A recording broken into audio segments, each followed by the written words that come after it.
been working for Technidyne for over 30 years now, and as a testament to the quality of the equipment, I've done training for not only our technicians but also customers.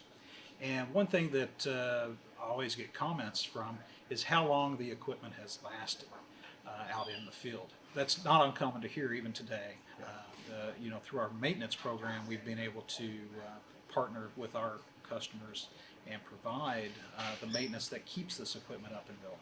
They really appreciate the service and also the support that they get with that service. So when someone calls in with a problem, they know they're going to be taken care of.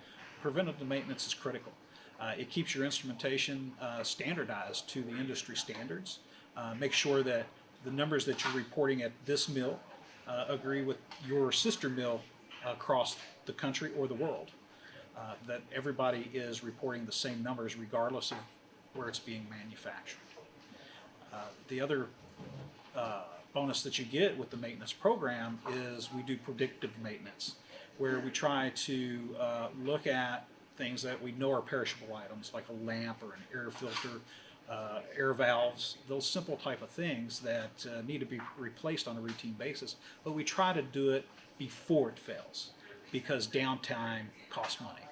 And the less downtime you have, the more money you can make.